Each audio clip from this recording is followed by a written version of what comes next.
Junk fees aren't just limited to concert tickets or getaway rentals. Today, President Biden announced new actions aimed at junk fees around retirement investment advice. And I talked to the chair of the Council of Economic Advisors, Bernstein, about it. Understanding that this might impact your financial health, we wanted to bring you as much of that interview on air as possible. Okay, let's start out with a number, $5 billion, okay, a pretty big number. That's the amount of fees that retirement savers can lose because the rule that we're putting in place hasn't been there all along. And the reason that happens is because not every broker is doing the wrong thing by a long shot, but there are some brokers of retirement services who pile on junk fees when they're selling somebody a retirement product.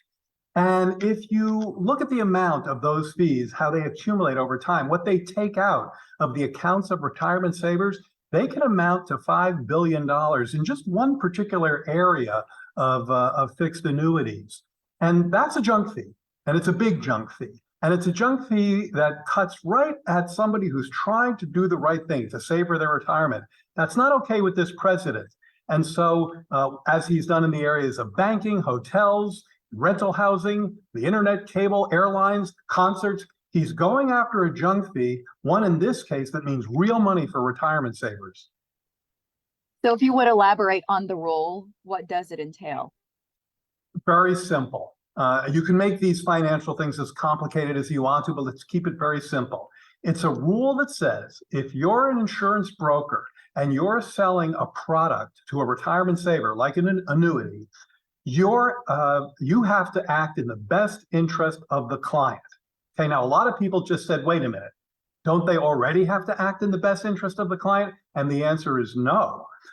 You can sell under certain conditions, and again, not everybody does this, but there are those who do. You can sell that client a product that makes more money for you than it does for them. And that's what we call a junk fee. That is, it pads the pocket of an insurance broker, not a retirement saver. So this rule says you can't sell that kind of a product to your client. You have to act in their best interest. Technically, it's called a fiduciary rule, and all that word means is precisely that. Any product you sell has to be in the best interest of the client. At this point, is it just a proposal, or is it guaranteed to go into effect? And if it does go into effect, what does that timeline look like? This is a rule change, which means it doesn't have to go through Congress. And yes, we've done this before, and we will get this into the system. It has to go through a process wherein we get comments from outside stakeholders, but in a matter of months, it should be a rule that's in place. Who do you expect to push back? Anybody who's making money off junk fees tends to push back when you cancel those junk fees.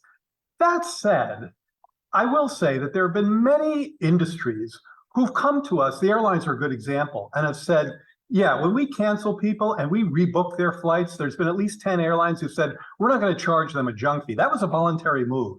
And so, yes, we're going to get some pushback, maybe some people in the industry who sell these products who don't necessarily believe it's their responsibility to act in the best interest of the client. But you'll find that those people may be few and far between, and that as long as it's a rule that everybody has to follow, it's considered fair. So we actually sometimes get less pushback than you might think. Basically, you're sort of closing the low road. And when you close the low road, you'll find that many people are okay taking the high road. What's your closing message to folks in eastern Nebraska and western Iowa?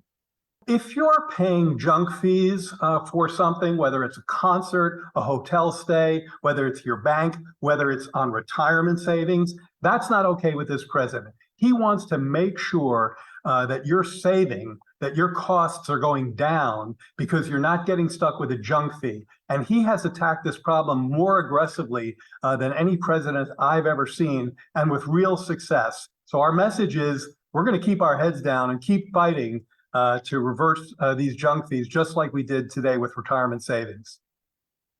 Jared, thank you for the time today. We appreciate it. My pleasure.